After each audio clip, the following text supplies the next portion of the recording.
going on, everybody, and welcome back to another episode of JaAR. JaAR, for those of you that may be new, stands for Joe and Amy Review, and this is our weekly show where we review the Magic stories. And as we've been doing for many weeks, despite the fact that I still screw up the intro often, that's behind the scenes, you don't get to see that, but I almost just waved like I usually do at the end, so. It's been a day, apparently. We're on like a bit of a vacation around here, not from YouTube stuff, but from our regular job stuff, and like, it's nice, but now we have to like be official and stuff. So anyway, as we have been doing, we're going to be continuing our reviews of the Innistrad Crimson Vow stories, and this week we are here with the main story again, episode 3, Forever Hold Your Peace, as they have all been. This one is by K. Arsenal Rivera.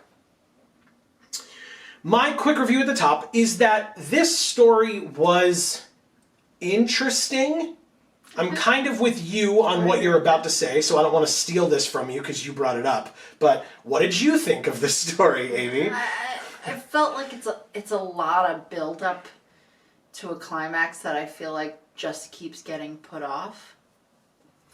Yeah, no, I mean, because last week's, or 2 weeks ago for us, but the last main story, kind of did the same thing where you were there, it was the wedding, it was like, you know, the wedding's going to be next week, and now it's like not the wedding this week because it's probably not going to be the wedding at all, right? That's the idea. But yeah, so I agree with you that I feel like it was like, you know, ramp up, ramp up, ramp up, ramp up. Okay, there's a cliffhanger. Right. Now, I get that, right? That's a good thing, but I feel like they did the same thing the last time, or at least it felt that way. So it's like, build up, build up, build up, build up, stops. Okay, we're here. Let's get build up, build up, build up, build up. Okay, stops. Okay, and I get it. 5 stories, gotta fill them all. You know. Gotta catch them all. Gotta catch them all. Gotta catch them all. So yeah, we'll get back to gotta catch them all in a moment. But if you have not gotten a chance to read this story yet, and based on our review, that sounds like something that interests you, the top link in the description down below will take you to that story, and you can read it for yourself, so that we would love it, of course, after you're done, if you would come back here and join us in our discussion. Let us know if you agree, if you disagree, if you need to remind yourself of what the story is. You've read it already, but it's been a little bit for you. We totally understand that as well, but we would love it if you would come back here and share your opinions with us in the comments down below. And that's with anything and everything. Whether you agree with something we say, disagree, or just have something that you noticed that we didn't bring up at all, and you want to bring that up. That's what the comments are for. And so before we move on to the main story itself, I just wanted to let you all know, hi, welcome to the channel. Thank you all so very much for being here.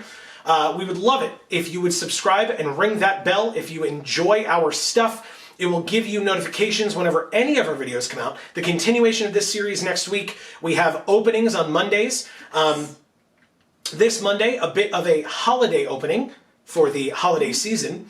So hopefully you'll all enjoy that, and then we really hope that you stay tuned because the Mondays following that, we will have some special openings for the card game Varia, which if you've been following along with our channel, you know what that is. But if not, it is a first-person card game, and if that interests you, like I said, stay tuned 2 Mondays, not the Monday after this video comes out, but the one after that. Stay tuned for that. We have more deck reviews for more Varia coming out. So even if it doesn't seem like it interests you, it might be worth a watch, just in case you end up changing your mind. Because I know Magic wasn't something that I was super interested in actually playing, but Varia is. So check it out.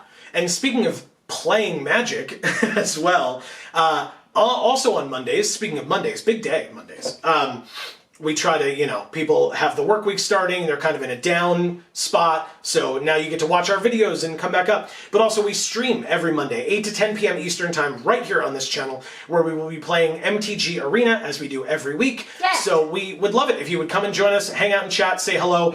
Also, if you're interested in more streaming content from us, every Thursday, this month only, usually it's Fridays, but this month, December 2021, it's Thursdays, 8 to 10 p.m. Eastern Time. We will be continuing our playthrough of X-Men Legends, the original for the PlayStation 2. Yeah. So on the PlayStation 2. Yes.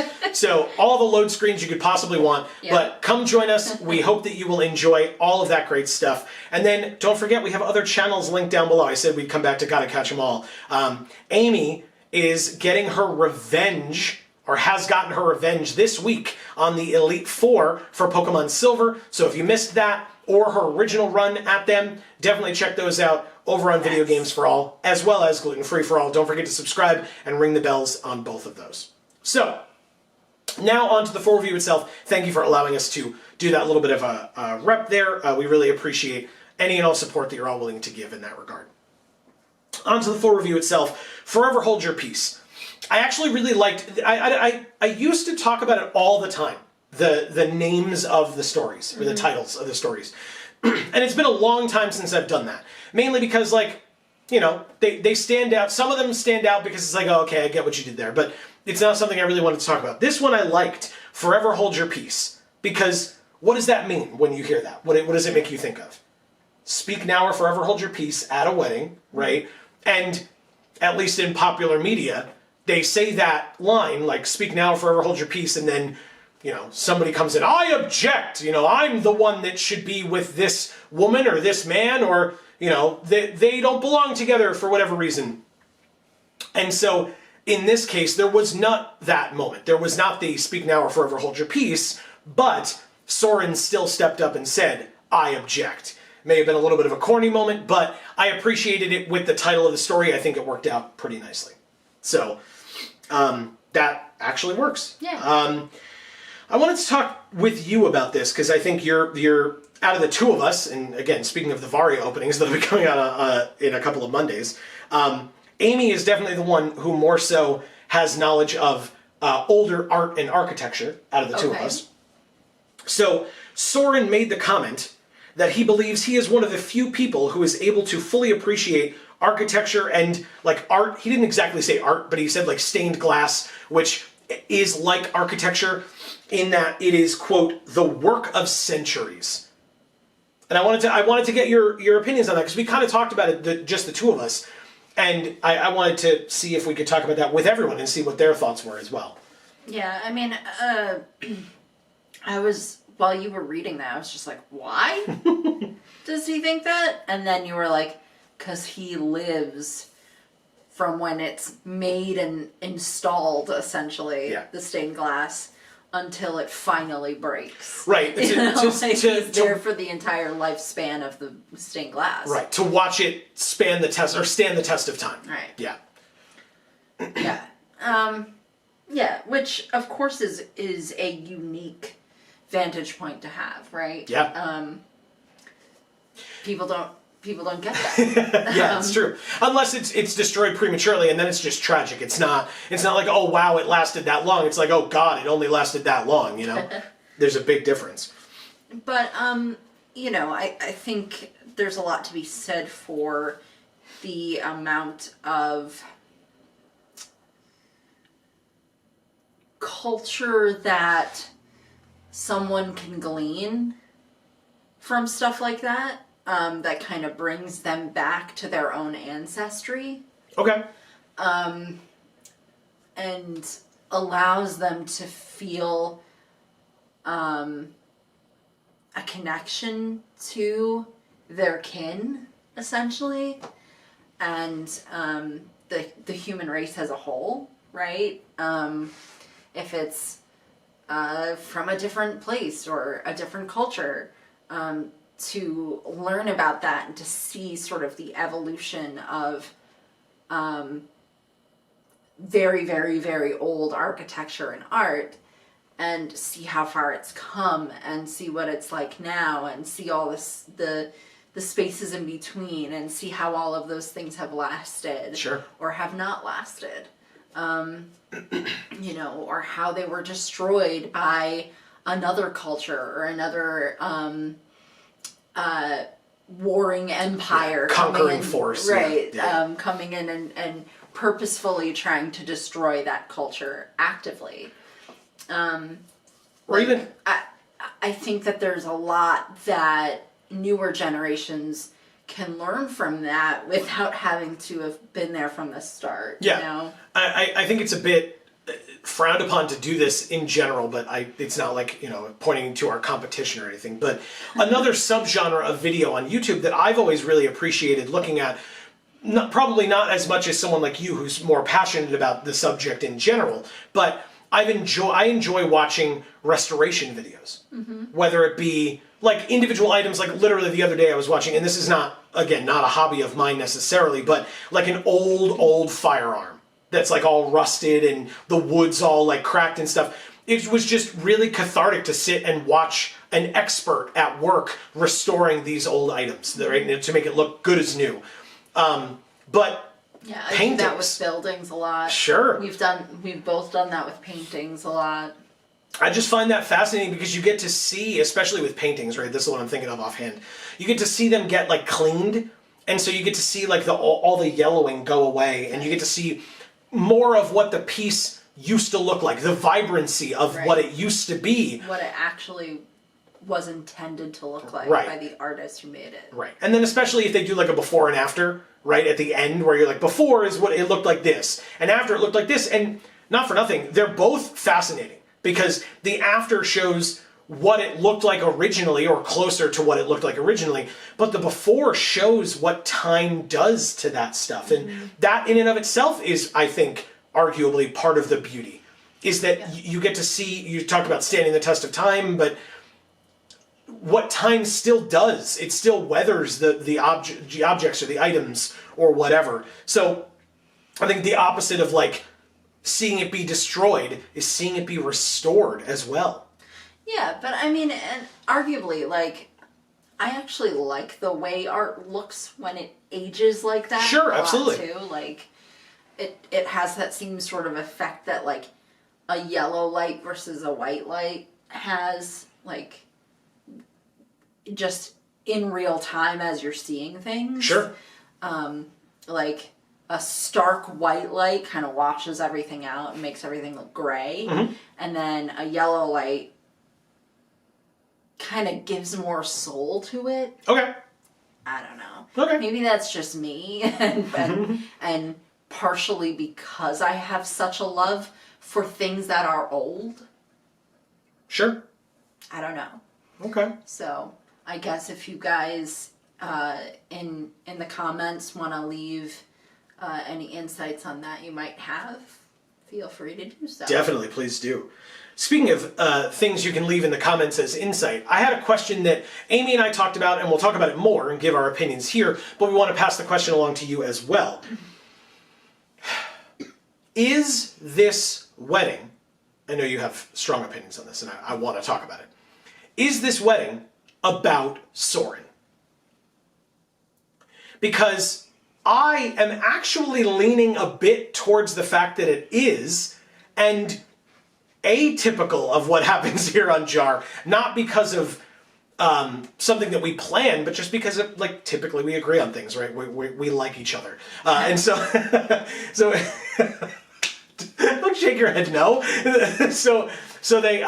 So a lot of times we agree on things because we're like, yeah, of course, that just makes sense to us. And so we always try to pass it along to you because we're like, if you feel differently, let us know because we want to hear differing perspectives. Right. This is one of those few times, and it does happen, but this is one of those few times where it's like, no, I see how Soren could absolutely be like, look, I get it. It's all about giving me the business and treating me like garbage. So come on, bring it on. But you have a very different feeling and perspective on that. So do you want me to go first, or do you want to go first? You can go ahead first.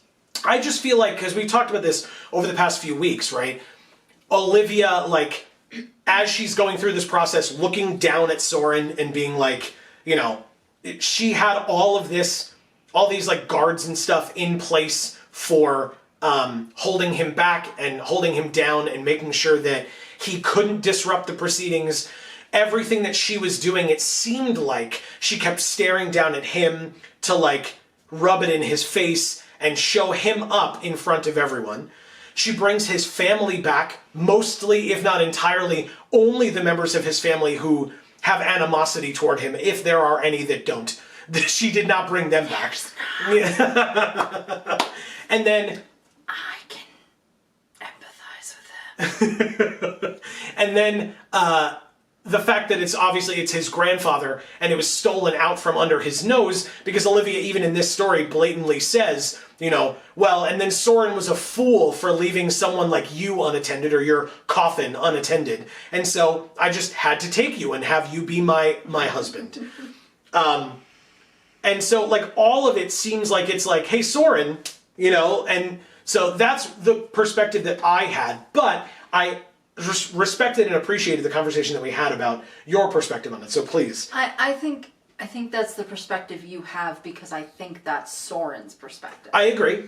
And I think I, being someone who doesn't like Soren very much, it's easier for me to not identify with him too much. She's not blinded by his lies. That's fair. That's not what I'm saying. I'm just messing with you. To not identify with him too much when we're reading the story from his perspective, right? So what I see as I'm looking at this is that, yes, she's very hungry for power. And this is a political move. Big time. Big time. And it really has nothing to do with him. I think it's fun for her to, poke him a lot and then say, I'm not touching you, or whatever. But I don't think it has anything to do with him. I think it has to do with, showing off and gaining power and doing it at just the right moment when the sun is nowhere to be seen. Mm-hmm. And vampires as a whole are going to acquire more power. Mm-hmm. This is the time for her to come in and say, okay, this throne might be being created by the fact that the sun's not rising anymore. Mm-hmm. I'm going to be the first to sit in it. It will be me. The first to be like cunning and wise enough to seize it in that way. Sure. Right. Well, and that's the I wrote a quote here, I think, which bolsters your argument infinitely more than mine, which says, Soren's again talking about like the fact that him losing Avacyn is kind of what created the void that Olivia got to step into to fill that space and gain that power. But what he says is any disaster befalling Innistrad would have opened enough space for her. Right. In other words, she was smart enough. She was waiting in the wings. Yes. For the slightest trip up. Anything. And because he had placed himself solely in charge of the fate of Innistrad, essentially. Yep. He's one man. He might be like semi-immortal or whatever, but he's one man. At some point, he will make a mistake. And she will be waiting. Yeah. And she will take advantage of that the first second she gets. Yeah. And I mean, what we learned towards the end of the story, where it started describing things a bit more, is we learned, like, when because it's, it kept comparing it with that stained glass metaphor, is that all of these pieces only got to fall into place at the same time, right? So she had her fingers in a lot of different pots prior to this. She was doing a little bit of this over here, and doing a little bit of this over here, and something over here, so that she could hedge her way in. Slight hedge over here, slight hedge over here, slight hedge over here, and none of those individually basically did jack shit. But when Avacyn's dead, the immortal sun is under her control, or not the immortal sun, you know what I'm talking eternal about. Night versus, day-night cycle. Yeah, when that artifact... The Moon Silver Key. That. When the Moon Silver Key is under her control, and the coffin of Edgar Markov isn't continuously guarded. Yeah. She can take advantage of the little hedges that she had done previously and amplify them to the nth degree. Yeah. And really make that happen. Yeah. That's how I see it. But my perspective is much more of a perspective of looking at history and seeing the Game of Thrones, essentially. Sure. The void of power and then it being filled by, opportunists, if you will. Right, or the fight to get that. Sure. Or the little things that people do along the way. I'll start advising you. I'll lull you into a false sense of security. I'll get you to be my friend. Yep. And then I'll poison you and take your spot. Yep. Stuff like that. Seize power one way or another, absolutely. Something interesting that I wanted to talk about, a lot of things, or things that a lot, I think, of Vorthos enjoy, I'd like to say, if you disagree, as always, let me know. But I think something that a lot of Vorthos enjoy is like the lightness of being able to step back and just, through like a fun lens, look at planeswalkers, planes, etc., and ask like non-traditional questions, right? There was discussion years ago about like, if a planeswalker and another planeswalker have a baby, does that baby automatically have a spark, right? Is it like a coming of age thing, like a mutant, like in the Marvel universe, or is it the kind of thing where they have just as much of a chance as anybody else does to have a spark, right? Just a question. We have no knowledge of any of that, but just a hypothetical situation of like, isn't that weird? And it would be a conversation to have. In this story, the Gatewatch was in it Kind of. a little bit. I wasn't sure that we really needed these asides to the Gatewatch necessarily. And by the Gatewatch, I mean, the Gatewatch and company. So like Arlen and Adeline and etc. Kaya, Teferi, Chandra. And there was that aside where Chandra's like, this is a vampire wedding, right? Do they have cake? And they're like, oh yeah, well of course you're going to have cake. Teferi, have you ever been to one of these things before? And Teferi's like, I mean, not exactly like this, but like kind of like this. And they're like, well, it's, Arlen's like, well, it's a tradition, so they probably have cake. It's like, Honestly, who cares? Well, again, that's what I'm saying. So I think that was an attempt at one of those conversations. Do planeswalker babies have sparks? Right? That's not a story that we need. But it's a conversation that could be had. So with Vampire Wedding, do vampire weddings have cakes? Or is the dessert like blood with sugar in it? You know what I mean? Like what kind of a dessert? Do they have dessert? Is that a thing? So that's what it felt like to me. Was like a nod to like, we see you geeks out there. We get it. Like, this is what you want. You're going to have these discussions on your own. Here's another one for you. Let's debate whether vampire weddings have cake. Let's talk about it. But overall, it did make me smile. Yes. And then I was like, oh, maybe red velvet. Which I think is hilarious. Very nice. Kind of in my mind, even though not saying it out loud, like thinking that like the red food coloring would just be blood. Oh, you did not say that. Okay. Obviously, that makes a lot more sense as well.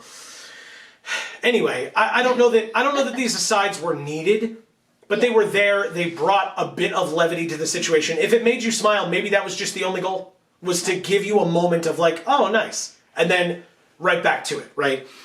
Yeah, but then, like it made me smile, and then I thought, who cares? Yeah.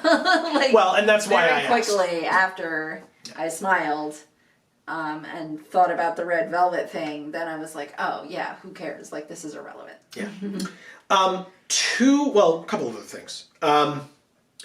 We talked about the stained glass imagery at the beginning. And it was a long discussion about stained glass in the beginning. Yeah. It was cool, it was interesting. It was boring even for me.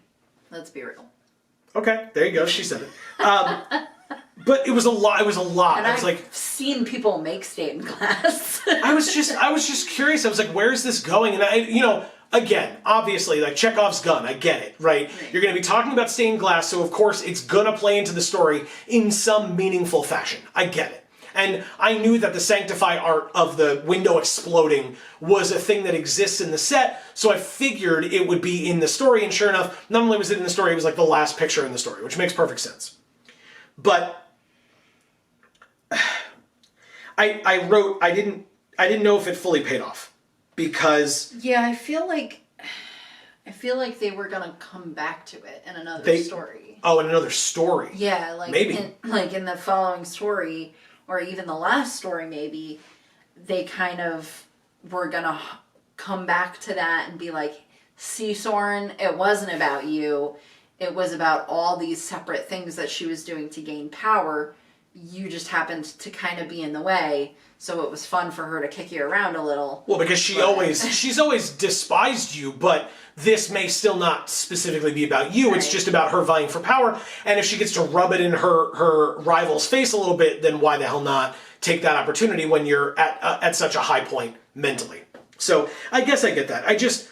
What I did appreciate, though, was that when they talked about how much time it takes to make stained glass, how many hours, how many days of someone's life, of many people's lives, it takes to make these works of art or displays or architecture or whatever, that for it to be destroyed later, what does that represent for the amount of time that went into it and now it's gone? Like, maybe it's because of the amount of time that went into it and what it means to some people, it's worth repairing it because of that, right? It's so meaningful and it was so important that we must repair it, we must restore it. The thing that comes to mind, and I hope I'm not, kind of bringing up bad things for people, but was the cathedral in Notre Dame. Oh, okay. When it burned. Think about the amount of time that went into building that structure. Think about how much meaning and emotion people had in that structure, or to or with that structure, whatever conjunction you want to use there. That matters. Within. Yeah. That matters to a lot of people, and it mattered to many more before. And is it worth it to restore it? I mean, you better believe it is. And so, with all those representations, like, that's kind of what it made me think of here. I guess, I then in the next breath, I'm like, I don't think it paid off. And meanwhile, I'm thinking about all these other things. So maybe that was the goal, was to get me to that point. And so I guess mission accomplished, if that's the case. But, Well, I like that you asked the question, what does it mean that it was then destroyed? I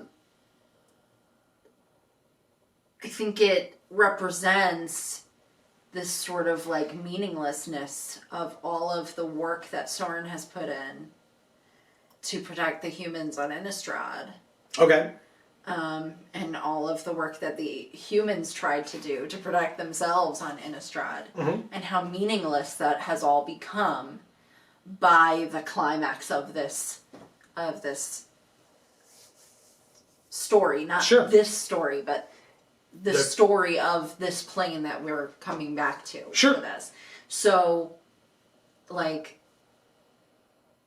it's that way of like, well, we took away your hope by taking away Avacyn, and we don't give it a chance to come back. Yeah.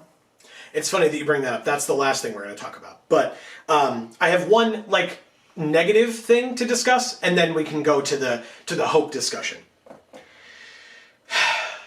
Sigarda's imprisonment.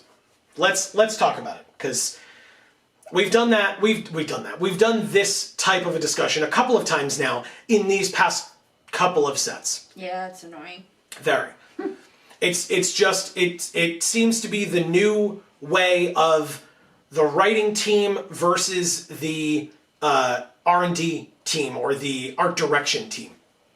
And they obviously don't talk to each other. No. At all. There's no communication whatsoever. Even with story spotlight cards. In fact, especially with story spotlight cards, it seems.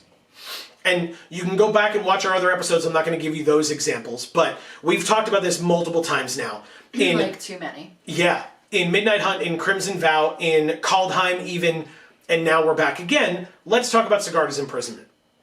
In this story, or actually let's talk about Sigarda's imprisonment, the art, first. Okay. It's the thumbnail for this video because it's the thumbnail for this story, right? That's just how it works.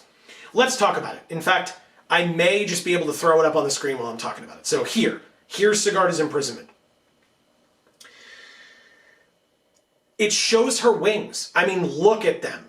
They are out to the side. They're curled in front a little bit as well because they go outside of the frame of the art and then come back in. And they are very prevalently displayed. It makes the art look awesome, very imposing, right? And scary. Right. But then let's look at the description. So we'll come back to Amy and I.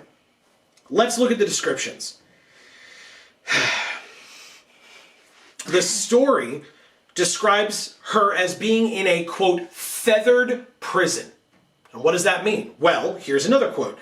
Sigarda's own wings, bloodied and battered, which also I don't think was in that art, pressed so tight against her that she cannot move. You know, when things are pressed so tightly against me that I cannot move, I definitely picture them way out here like this. Pardon my arm in your face. Way out here like this. Yeah. And then curved back in slightly, way ahead of me.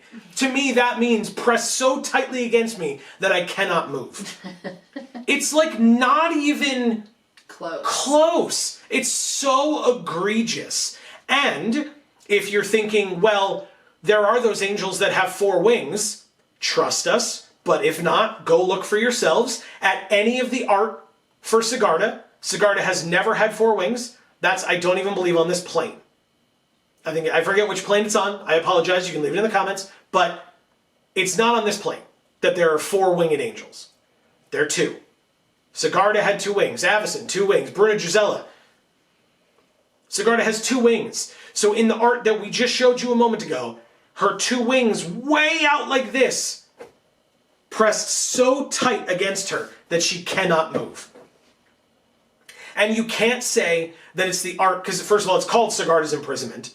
So you can't say that it's the art depicting the moment right after she's released from her bindings, which also occurs in this story. Because 1, when the art is shown in the story, it's when Soren first sees her tied up, and then many paragraphs later is when she's released. And 2, when she's released with her wings being able to be unfurled, there are no crimson bonds holding her anymore. Right. Whereas here, there are very blatantly crimson bonds holding her in that art. So it's like actually maddening. Yeah. Because it's like, what's the purpose of it, right? The author is doing an amazing job of describing something that they've never seen. Well, not even that they've never seen, but that this is the story that they want to tell. And whether it's the author doing it on their own, JaAR Sonora Rivera specifically, or whether it's based on the descriptions that were given to them by the writing team or the story team. Who knows? Regardless, it was well done. I mean, the descriptive language there was great. Feathered prison is an amazing turn of phrase. I like that a lot. And the artist for Sigarda's imprisonment did an incredible job. It's gorgeous. And if the wings weren't there, I understand the fact that you wouldn't understand that it's Sigarda just like that. Unless it was really showing like the feathers kind of poking out of the bonds here and there, and the wings were like very prevalently, like the crook of the wings were like right here or whatever. You could really see the feathers on the top. So maybe. But it's a lot more imposing to show the wings out and around like that. I get that. But they just don't work. They're separate. It seems like it's not from the same company, right? Yeah. It's like fan fiction versus the art. Right.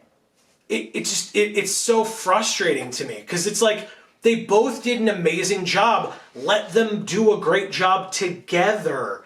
Talk to each other. Figure out a better way of doing it. It's so frustrating. That way you can actually have some bit of cohesion or, at least have it make sense. It's like the second or third story spotlight card in as many sets that have been just wrong, just blatantly wrong in the way that they're depicting the art. And like, some of it may be nitpicking. I don't think that's nitpicking here. No, because you know what? If it was just any old regular card, maybe. But if it's a story spotlight card, it needs to depict what the story would tell you if you were reading the story. Yeah. And it doesn't. Nope. So, and like you said, since Call Time, I think we've been having this issue. It happened in Call Time with the Kaya thing. I forget the Vorinclex. Where she was like... The Kaya Vorinclex. She was like stabbing Vorinclex or something. And then in the stories, that never happened. He just like left. So, anyway. So, that is frustrating. Very frustrating that it just keeps happening. And it seems like they have no intention of stopping it from happening. But you better believe I'm going to call it out every single time. Because it's silly. Yeah. It's actively silly. And it feels like they just don't care. And the more it happens, the more it starts to feel deliberate. Like they're just spitting in our faces. Like, oh, Vorthos, you don't make us enough money. We've talked about that before. So go check out those videos as well.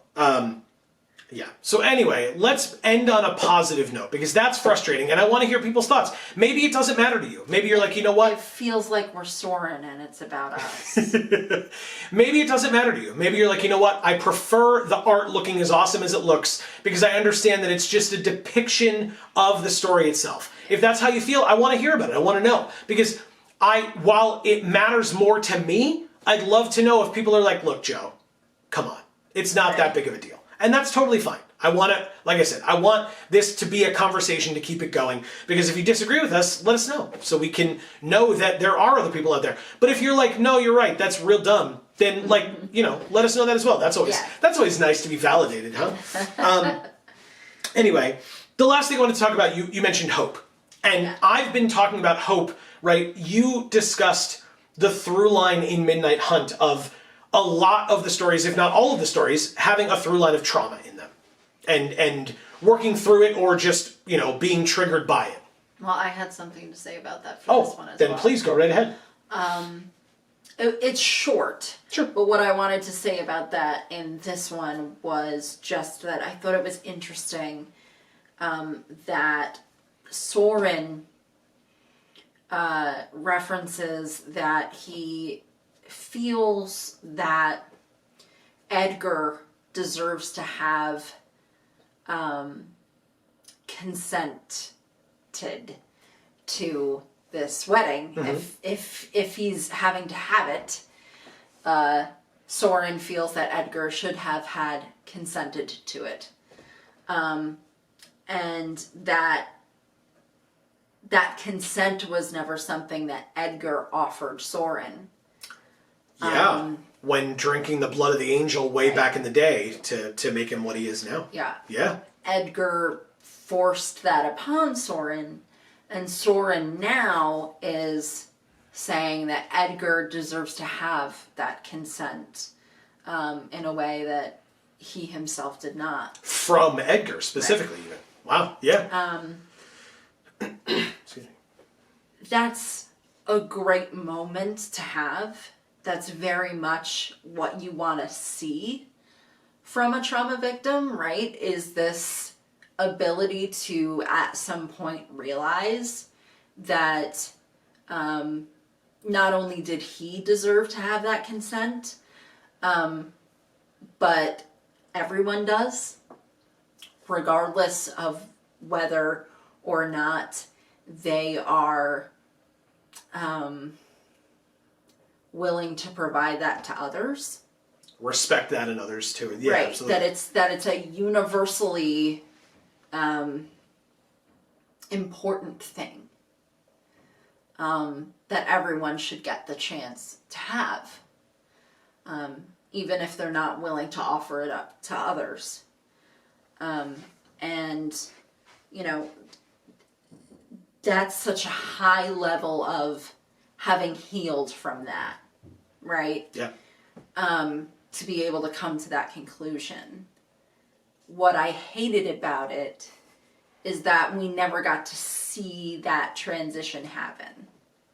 There was nothing that taught us how Soren has changed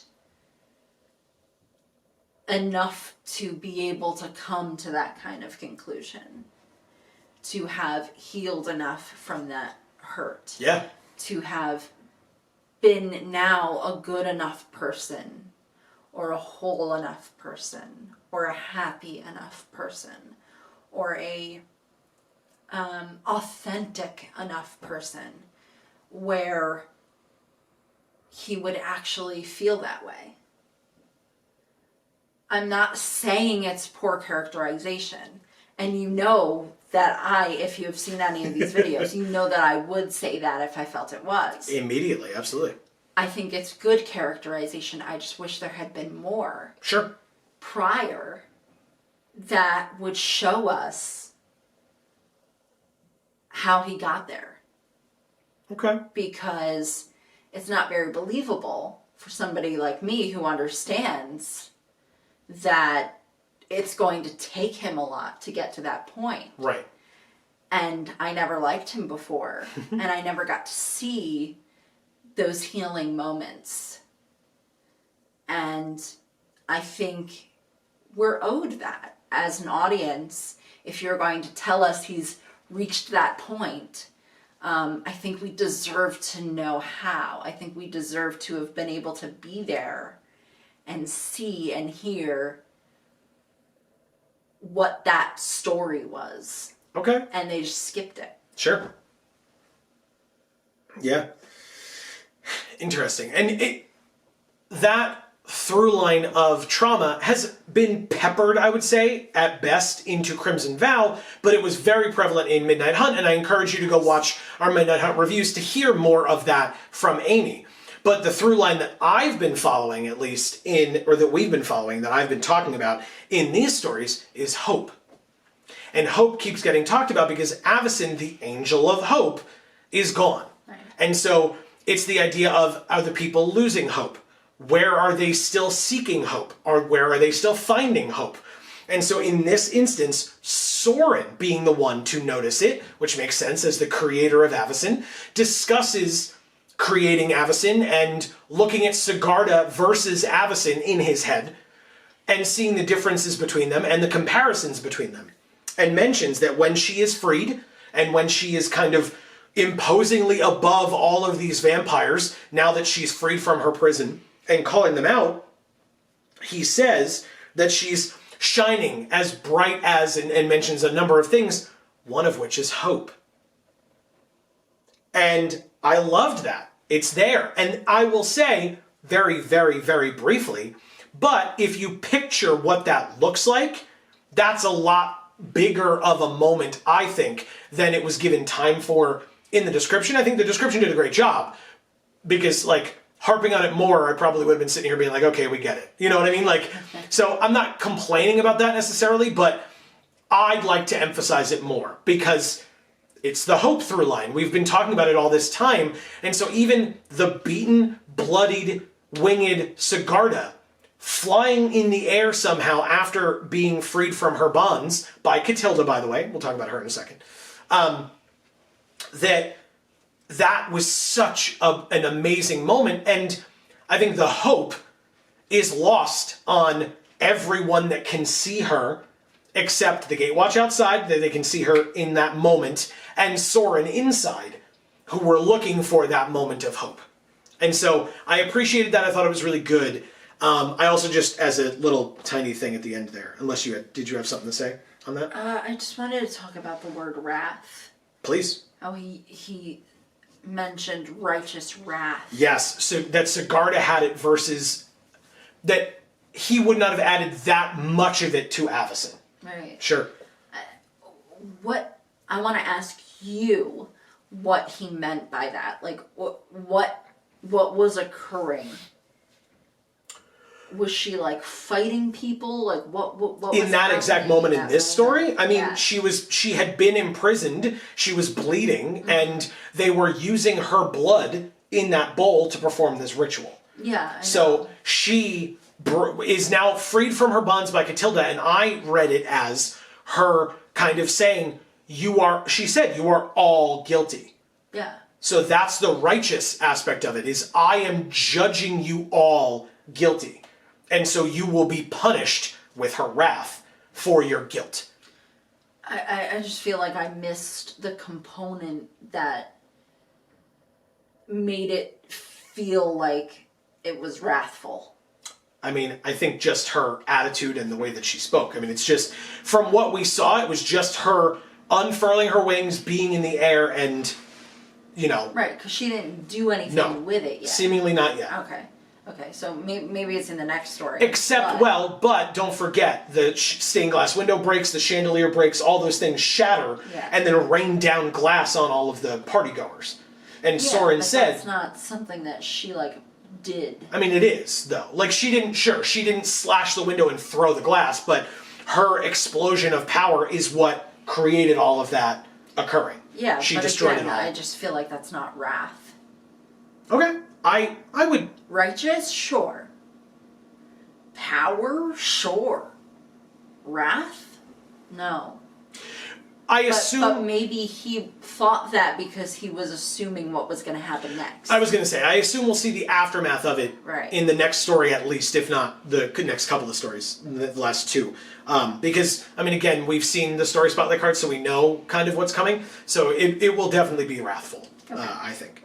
But the only other, like, little tidbitty thing, they didn't mention, because no one there knows her name, but nobody said that was Catilda. Right.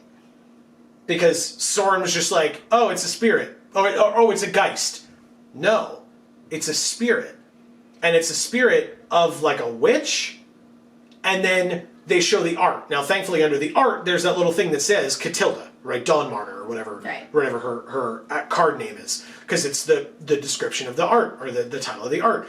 But if that wasn't there, and you were reading the story, you wouldn't know that it was Catilda from Midnight Hunt unless you recognized the art versus the art of live Catilda, I guess, from the last story. But if the art wasn't there in either of them, like one or the other, then you wouldn't necessarily know it was Catilda. But it makes sense because it came out of the key, right? And that's where Catilda was killed, was during the ritual with the key. So that much, I guess, makes sense. But it was just something else that I wanted to point out. So, I mean, that's kind of all I had for this particular story. Yep, me too. So, I would like to thank you all very much for watching. Please don't forget that we will obviously be back next week on Thursday for the continuation of this series, where we will still be talking about... we'll go back to one of the side stories next week. As we do, we alternate between them. We discussed this on our stream this past Monday, but throughout this holiday season here in 2021, we will not be stopping anything as long as... I say that now. We are planning to not have a single video missed on Video Games for All, here on this channel, and we even have a video coming out on Gluten Free for All this month. So don't forget, like I said, please don't forget to subscribe and ring the bell over on all of the channels. This one and the other ones, links down in the description box below for the other channels as well. Because it's going to be great. We still have all our live streams. Again, this month it'll be Monday, Thursday, typically Monday, Friday, depending on when you're watching this. But for December 2021, it's Monday, Thursday. So, and all of it, 8 to 10 p.m. Eastern Time, right here on this channel. Again, if you have that bell rung, it won't matter. You'll get the notification regardless. So, thank you all so very much for being here. We really hope that you enjoyed looking at these descriptions of hope, but also discussing the frustrations with the art and these organizations seemingly not talking to each other within the same company is still a great way for all of you to join all of us in showing off our... #Vorthos Pride. That's right. Very important even during this holiday season. Why the hell not? And we hope that you are all enjoying your holiday season, happily, safely, and healthily, as always. Yes. And that's you and yours, whether you are able to be with family or not. Do not worry. As I said, we are planning to be here for you all throughout, regardless. So definitely take the time to hang out with Geek for All for the holidays. We would love to spend time with all of you and hear from you all. Especially if you're not going to get to be spending time with family or friends this year because of the pandemic. Exactly. You know, our videos will not waver. Yeah. And come join us for streams and stuff. We'd be happy to give our love and to say hello. And we thank you all for, like I said, the support, but also just being there, just for being here in general. It's incredible. We really appreciate it. If you like the stuff that we do, don't forget hitting that like button and sharing. Also super, super helpful. The subscribing and ringing the bell is helpful to you because you get those notifications. It's also helpful to us. I'm not lying. Yeah. But the liking and the sharing is more helpful to us, of course. And the shares, if you know of someone who would enjoy what we do, is hopefully helpful to them as well. So thank you all so very much once again. And for now, from us here at the Geek for All family of channels, I have been Joe. And I'm Amy. And as we always say, in whichever video of ours you watch next, we will see you all next time. Thanks, everybody.